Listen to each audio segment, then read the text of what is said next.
Hello everyone, welcome to Sanjeevani classes. I am Yashasvi, your sociology educator.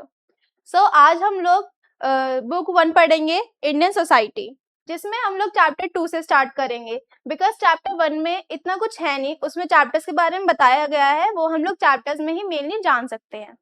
तो हम शुरू करते हैं चैप्टर 2 से, demographic structure of Indian society. तो हमारे की टॉपिक्स है इसमें डेमोग्राफी, जिसमें हम जानेंगे कि डेमोग्राफी होता क्या है, उस वर्ड का ओरिजिन कहाँ से हुआ, उसमें है क्या, उसके कैरेक्टरिस्टिक्स क्या है। देन हम सोर्स ऑफ डेमोग्राफिक डाटा पढ़ेंगे।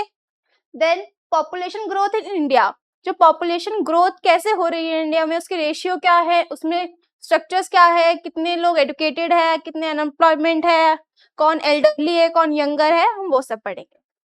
Then difference between epidemic and pandemic, वो बहुत इंपॉर्टेंट चीज है इसमें। एंड देन एज स्ट्रक्चर पढ़ेंगे हम लोग, एज स्ट्रक्चर।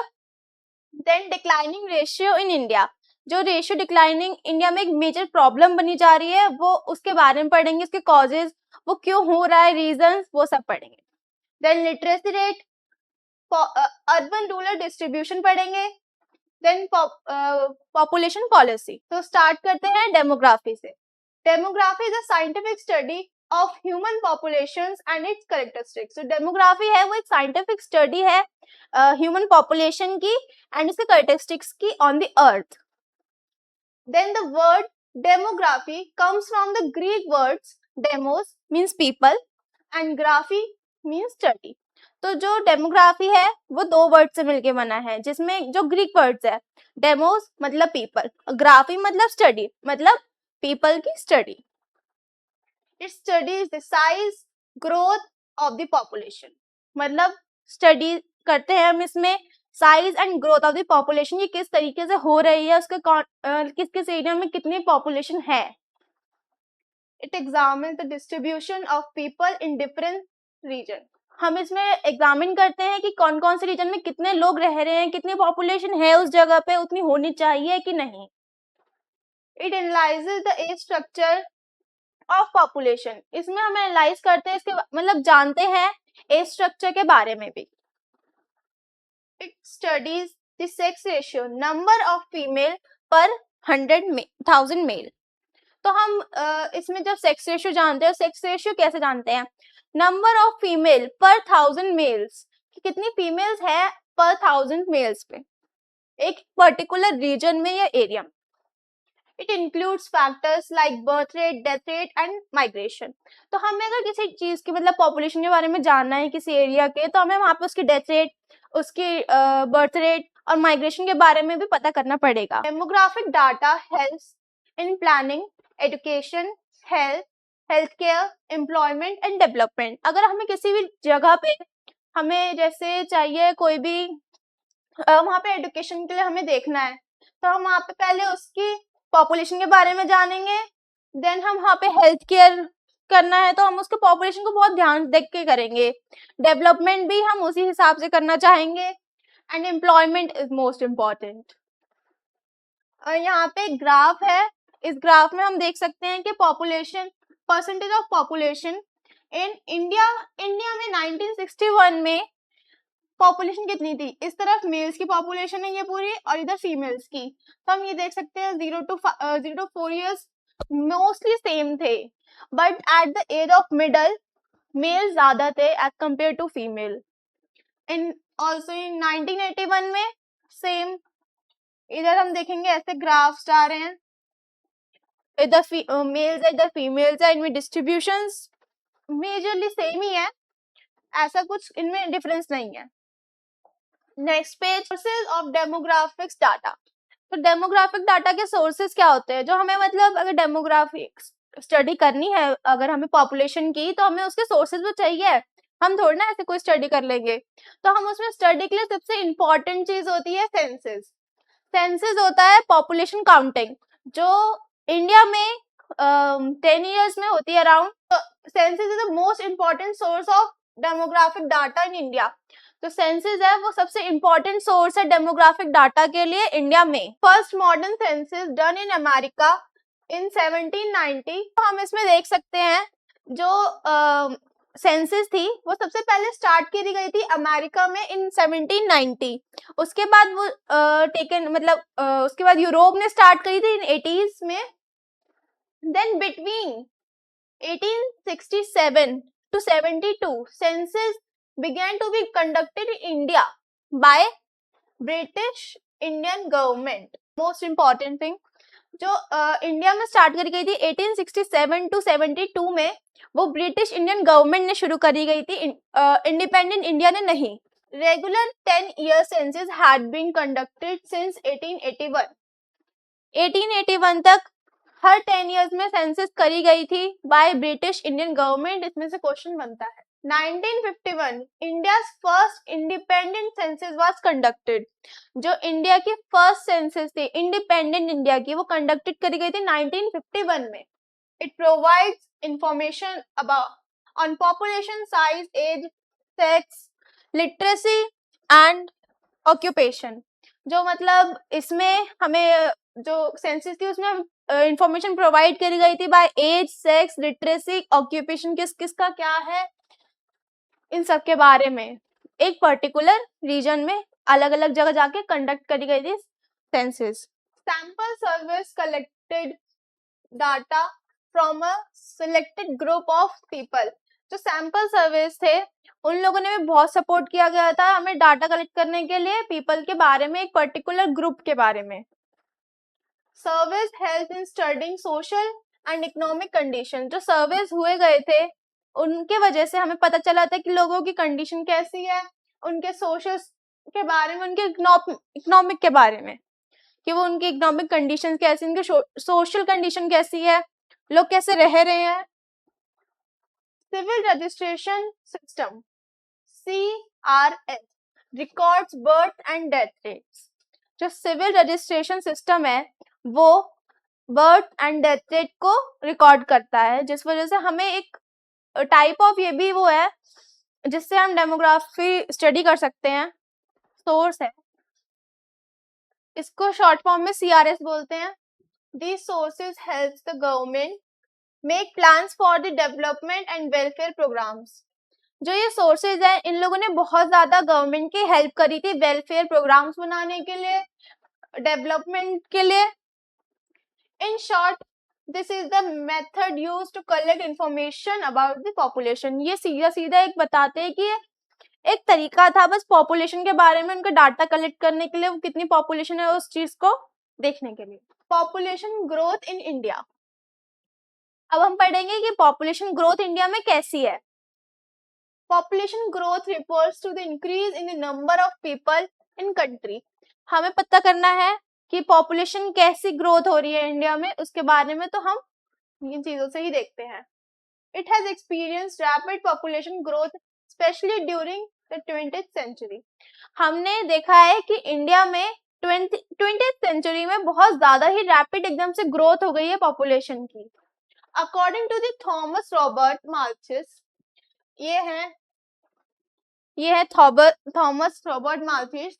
इनकी एक थ्योरी है जिसमें बोलते हैं कि population grows geometrically while the food production grows arithmetically. मतलब जो हमारी पॉपुलेशन है वो जियोमेट्रिकली ग्रोथ करती है, बट हमारी जो फूड है, फूड प्रोडक्शन हो रहा है, वो अर्थमेटिकली ग्रोथ कर रहा है, जिस वजह से हमारे यहाँ पे cost which can create pressure on the resource if population growth is not controlled.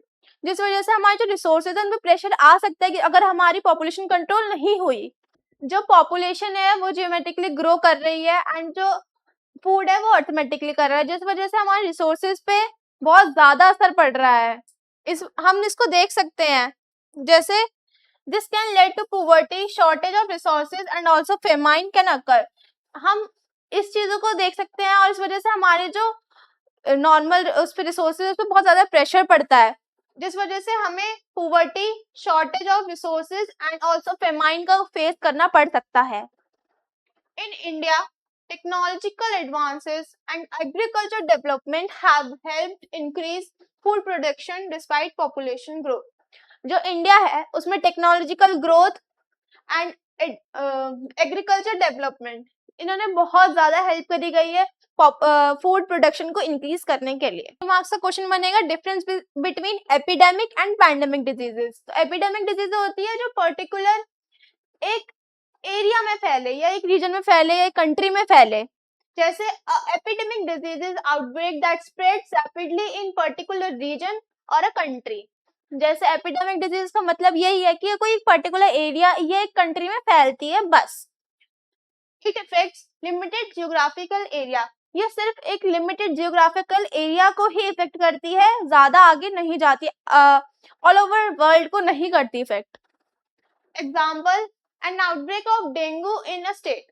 अगर एक डेंगू एक स्टेट में फैल जाए तो हम उसे एपिडेमिक डिजीज कहेंगे। और पैंडेमिक डिजीज क्या होता है? पैंडेमिक डिजीज होता है that spreads across many countries और कॉन्टिनेंट्स। जो डिजीजेस कंट्रीज और कॉन्टिनेंट्स पे फैल जाती हैं उन्हें हम पैंडेमिक कहते हैं, जो ओवरऑल वर्ल्ड में हो जाए। जैसे it affects a very geographical area world wide. ये बहुत ज्यादा मतलब पूरे वर्ल्ड वाइड को ही इफेक्ट करती है ऐसी डिजीज। जैसे कोविड-19 सबको ही पता है, अभी कोविड-19 था वो पूरे वर्ल्ड में था, उसे हम पैंडेमिक डिजीज में कंसीडर करते हैं। एपिडेमिक डिजीज जो एक स्टेट में हो, जो एक रीजन में हो। क्लियर? अब हम पढ़ेंगे एज स्ट्रक्चर के बारे में। Age structure is a distribution of population according to the different age groups. तो एज स्ट्रक्चर क्या है? Distribution of population age according to age groups. हम एज ग्रुप्स के हिसाब से उन्हें डिस्ट्रीब्यूट कर देते हैं, उसी को एज स्ट्रक्चर कहते हैं। It helps to understand the composition of country's population. ये एक हमें कंट्री के पॉपुलेशन के बारे में भी बहुत ज्यादा हेल्प करता है बताने के लिए। The population usually divided into children, working age people and elderly people. जो पॉपुलेशन है वो मोस्टली तीन उसमें डिवाइड होती है, children, working age people and elderly people. हम चिल्ड्रन में कंसीडर करते हैं 0 to 14 ईयर्स के बच्चों को। वर्किंग एज पीपल होता है 15 to 59 ईयर्स, जो काम कर सकते हैं, जो बाहर जाके कमा सकते हैं, जो फिट होते हैं।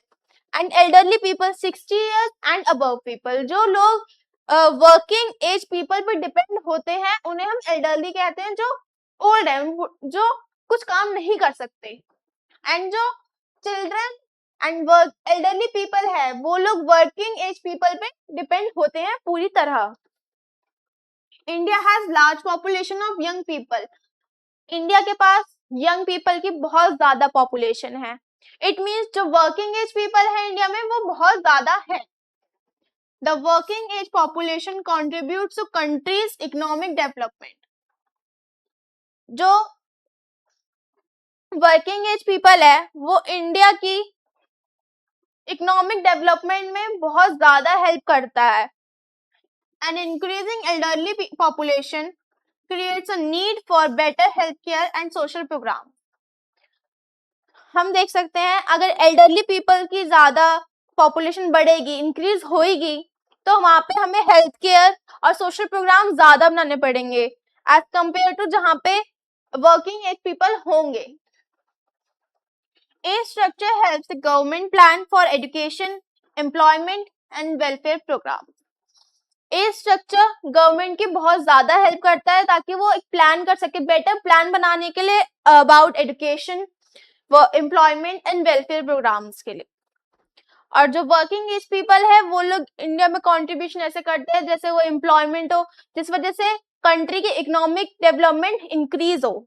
हम यहाँ देख सकते हैं age composition of population in India in 1961 to 2026। हम देखेंगे 1961 में 0 to 14 ईयर्स के 41 लोग थे, 15 to 59 53 and 60 plus 60 in total of 100। तो हम देखेंगे 1961 में भी वर्किंग एज पीपल बहुत ज्यादा थे as compared to young and elderly. In 1971 42 young, 53 working age people and 5 elderly में। ऐसे ही हम इसमें देखेंगे 1981 में भी 40, 54 and 6।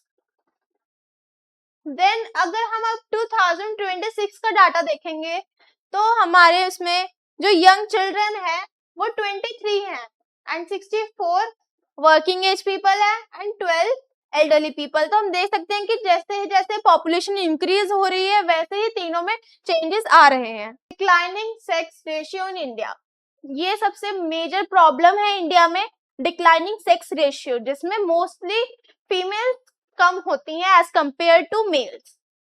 A declining sex ratio means the number of females per males is decreasing. It means number of males per 1000 males, females कितने decrease हुई हैं हम ये देखते हैं डिक्लाइनिंग सेक्स रेशियो के डाटा से। It is an important indicator of gender equality in society. तो ये सबसे बड़ा इंडिकेटर है सोसाइटी में जेंडर इक्वालिटी रेस करने के लिए। क्यों फीमेल्स की पॉपुलेशन कम है, क्यों फीमेल ज्यादा कंसीडर नहीं करी जाती, क्यों फीमेल फिटिसाइड होता है, फीमेल चाइल्ड को मारा जाता है, क्यों? Preference for male children has affected the sex ratio. जैसे अभी कहा मैंने, मेल चिल्ड्रन सबको चाहिए, वो ही सबसे ज्यादा प्रेफर करे जाते हैं, जिस वजह से मेल्स की पॉपुलेशन इंक्रीज हो रही है rapidly as compared to female. Female feticide, neglect of girls have contributed to the decline. Female feticide and neglect of girl child सबसे ज्यादा मेन कॉज है डिक्लाइनिंग सेक्स रेशियो में। According to the past census data, states like Haryana and Punjab had lower child sex ratio compared to many other countries. Punjab और हरियाणा में सबसे ज्यादा female foeticide होता है, वहां पे चाइल्ड गर्ल निग्लेक्ट करी जाती है। ये हम लोग पास्ट कुछ सेंसस से देख सकते हैं, वहां पे सबसे ज्यादा चाइल्ड सेक्स रेशियो है। Lack of education awareness in some areas has contributed to declining sex ratio. जहां पे सबसे एजुकेशन कम हो वहां पे, और जहां अवेयरनेस ना दी जाए, सबसे ज्यादा वहीं पे चाइल्ड सेक्स रेशियो कम होता है।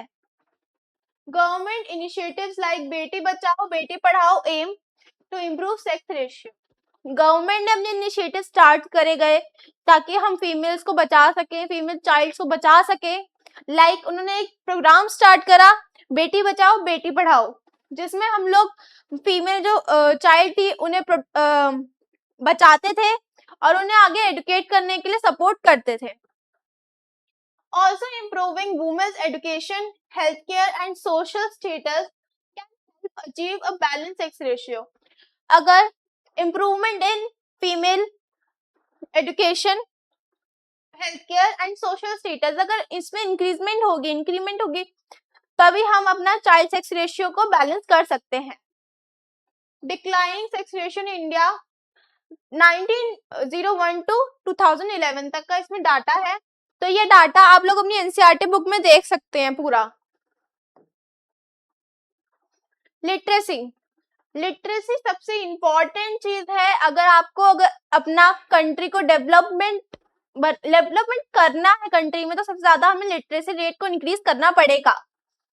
Literacy means the ability to read and write with understanding. Literacy मतलब क्या होता है? लिटरेसी मतलब अगर आप कुछ चीज पढ़ रहे हो या कुछ लिख रहे हो और वो आपको समझ आ रही है तो आप लिटरेट कहलाते हो। During the British rule literacy in India is very low. British rule के टाइम पे लिटरेसी इंडिया में बहुत ज्यादा ही लो थी, बिकॉज ब्रिटिश लोग नहीं चाहते थे कि जो इंडियन पीपल थे वो ज्यादा एडुकेट हो, वरना वो उनके अगेंस्ट जा सकते थे, उनको ये डर था। After independence in 1947 literacy rate increases steadily through government schools and adult education programs.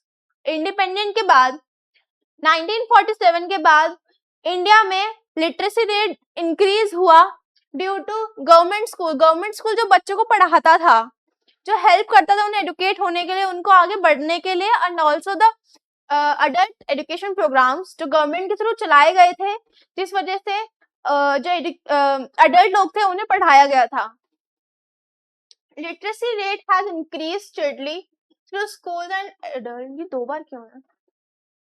ठीक है, अब अभी भी ऐसा ही होता है, जैसे गवर्नमेंट स्कूल्स है, प्राइवेट स्कूल्स भी खुले गए हैं, अब लोग और ज्यादा पढ़ते हैं और ज्यादा एडुकेट करा जाता है लोगों को, उसमें फीमेल्स भी होती हैं, मेल्स भी होते हैं, सबको एजुकेशन का राइट है, अब सब पढ़ सकते हैं, सब लिटरेट होना का सबको राइट है। Literacy help people gain knowledge, skills, better employment and opportunities. जो लिटरेसी है वो लोगों को हेल्प करती है अपने नॉलेज गेन करने के लिए, स्किल्स गेन करने के लिए, जॉब्स की अपॉर्चुनिटीज के लिए। There is a difference between literacy rate between males and females between rural and urban areas. यहाँ पे भी अभी भी डिफरेंस है, ऐसे नहीं कि बिल्कुल डिफरेंस खत्म हो गया है, difference between rural and urban है, और फीमेल्स एंड मेल्स के एजुकेशन में भी अभी बहुत ज्यादा डिफरेंस है। Educated people contribute to social and economic development. Government programs such as Sarva Shiksha Abhiyan improves literacy. Educated जो पीपल हैं वो गवर्नमेंट की, वो कंट्री की बहुत ज्यादा हेल्प करते हैं इकोनॉमिक एंड सोशल डेवलपमेंट में। एंड गवर्नमेंट ने भी कुछ प्रोग्राम स्टार्ट करे गए हैं, जैसे सर्व शिक्षा अभियान, जिसमें हर किसी को पढ़ने का अधिकार है, हर कोई पढ़ सकता है, सबको पढ़ने के लिए चीजें प्रोवाइड करी जाती है, जिस वजह से गवर्नमेंट स्कूल्स भी खोले गए हैं। Today India's literacy rate is much higher than it was at the time of independence. तो आज के टाइम आप देख सकते हैं इंडिपेंडेंट इंडिया के कंपेयर में अब तक लिटरेसी रेट बहुत ज्यादा हाई हो गया है। ये लिटरेसी रेट इन इंडिया, ये एक टेबल है पूरा। इन 1951 में आप देख सकते हैं इंडिपेंडेंट इंडिया के बाद का टाइम। पर्सन्स कितने थे? 18.3, 27.2 मेल्स थे, 18.9 फीमेल्स थी, एंड लिटरेसी रेट गैप था इनमें 18.3 का। मतलब उस टाइम पे मेल्स बहुत ज्यादा लिटरेट करे जाते थे एंड फीमेल्स बहुत कम लिटरेट होती थी। And in 2011 you can see that 73% लोग, 18.9% मेल्स एडुकेटेड है एंड 64.6 फीमेल्स एडुकेटेड है। एंड इनमें डिफरेंस कितना है? अभी भी 16.3 का डिफरेंस है अभी भी, मतलब फीमेल्स अभी भी कम एडुकेटेड हो रही हैं। Rural urban distribution. Rural urban distribution refers to division of people between villages and towns and cities. Rural urban distribution मतलब डिस्ट्रीब्यूट करना लोगों को कि वो कहाँ रहते हैं, उनका रीजन क्या है। जैसे कुछ लोग रहते हैं विलेजेस में और कुछ रहते हैं टाउन्स में, तो जो टाउन्स और सिटीज वाले लोग हैं हम उनको अर्बन में काउंट करते हैं, और जो विलेजेस में रहते हैं उन्हें हम रूरल में। Large part of India's population has traditionally lived in rural areas. जो इंडिया की ज्यादातर पॉपुलेशन है वो मोस्टली रूरल एरियाज में रहती हैं और वहीं पे वो अपना काम करती हैं। Rural areas mainly depend on the agriculture related activities. जो रूरल एरियाज है वहां पे एग्रीकल्चर उनका मेन सोर्स है और उसके रिलेटेड जो एक्टिविटीज हैं वो, जिस वजह से वो अपने लाइफस्टाइल को स्टेबल करते हैं। Urban areas have better facilities such as education, healthcare and transportation. जो अर्बन एरियाज है उसके भी कुछ पॉइंट्स हैं, जैसे वहां पे बेटर एजुकेशन है, हेल्थ केयर है एंड ट्रांसपोर्टेशन की फैसिलिटीज बहुत ज्यादा है as compared to rural. Industrialization and economic growth have increased urbanization in India. तो इंडस्ट्रियलाइजेशन एंड इकोनॉमिक ग्रोथ जब इंडिया में हुआ तो उसने इंक्रीज करा गया है किसमें? अर्बनाइजेशन को। Urbanisation, industrialisation plus economic development को मिला के urbanisation. Urbanisation made people migrate from villages to cities for better opportunities. Urbanisation क्या करता था? अर्बनाइजेशन लोगों को एम्प्लॉयमेंट प्रोवाइड करता था, उनको रहने के लिए जगह देता था, उनको उनके आगे फ्यूचर बनाने के लिए अपॉर्चुनिटीज देता है, जिस वजह से लोग अपने विलेजेस से माइग्रेट होके टाउन्स में आ रहे हैं, अर्बन एरियाज में आ रहे हैं अपने आगे लाइफ को स्टेबल करने के लिए और ज्यादा अपॉर्चुनिटीज के लिए। Urbanisation increase communication, transportation, access of modern technology. जो अर्बनाइजेशन है वो क्या कर रही है, वो इंक्रीज कर रही है कम्युनिकेशन, बेटर कम्युनिकेशन डेवलप हो रहा है अर्बनाइजेशन में। Transportation, access of modern technology, access कर रही है मॉडर्न टेक्नोलॉजी को, लोग अपना डेवलपमेंट कर रहे हैं, धीरे धीरे चीजें डेवलपमेंट हो रही है। इंडिया अभी भी अर्बनाइजेशन कंट्री में काउंट होता है जहां पे अभी भी डेवलपमेंट चल रही है। Rapid urbanisation can lead house shortage and growth of slums. जो रैपिड अर्बनाइजेशन है वो house shortage and growth of slums हो सकता है। क्यों? क्योंकि लोग अपने विलेजेस से तो आ रहे हैं बट यहाँ पे रहने की जगह नहीं है, जिस वजह से हम लोगों को गंदी जगहों में रहना पड़ता है, अपने ऐसे छोटे छोटे घर बना के रहना पड़ता है जहाँ पे वो स्लम एरिया में कन्वर्ट हो जाता है। एंड इस वजह से जो टाउन्स है उसमें स्लम्स बहुत ज्यादा बढ़ रहे हैं, हाउस शॉर्टेज होती है एंड लोग अभी भी माइग्रेट हो रहे हैं विलेजेस से बट रहने की जगह नहीं है। ये एक सबसे बड़ा नेगेटिव पॉइंट है अर्बनाइजेशन का। अगर कोई आपसे नेगेटिव पॉइंट पूछे तो आपको सिर्फ ये बताना। Population growth, population policy. Population policy refers to the measure taken by the government to manage population growth. जो पॉपुलेशन पॉलिसी क्या होता है? जो पॉलिसी गवर्नमेंट की तरफ से प्रेफर करी गई है पॉपुलेशन ग्रोथ को मैनेज करने के लिए।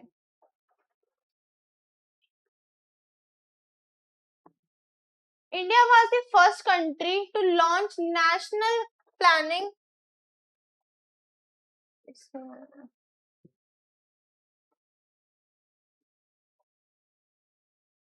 इंडिया पहली कंट्री है जिसने एक नेशनल प्लानिंग प्रोग्राम लॉन्च किया था in 1952, national family planning programme.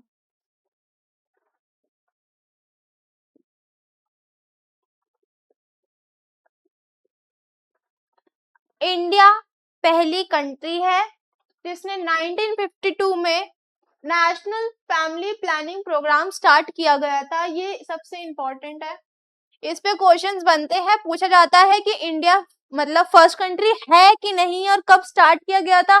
अगर बता दिया कि 1952 में एक प्रोग्राम स्टार्ट किया गया था, कौन सा प्रोग्राम था ये भी बताना होता है।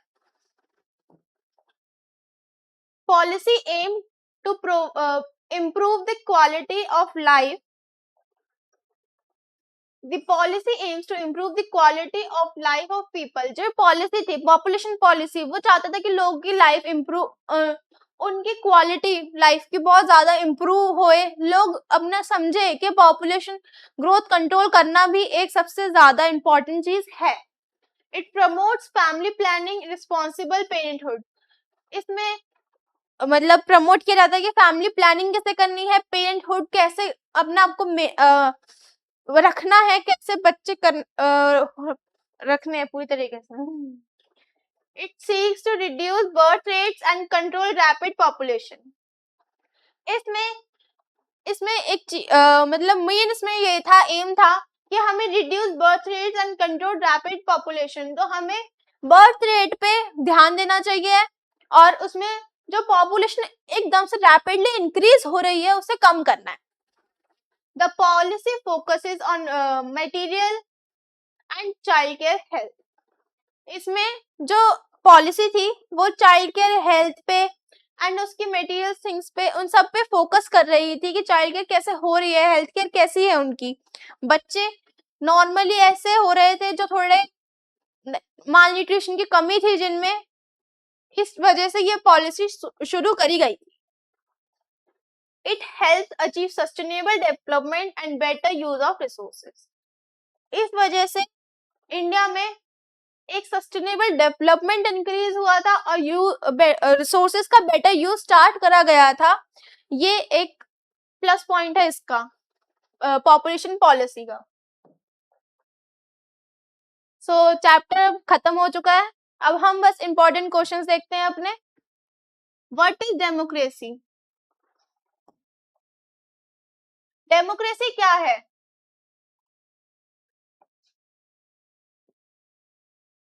आपको ये सारे क्वेश्चंस के आंसर्स सारे कमेंट में बताने हैं।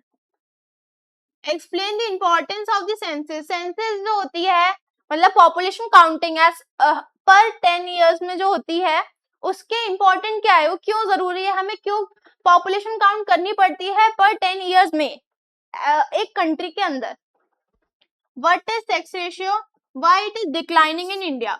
जो सेक्स रेशियो है इंडिया में वो क्यों कम हो रहा है और क्या है सेक्स रेशियो, क्या जानते हैं हम इसके बारे में, वो आपको बताना पड़ेगा।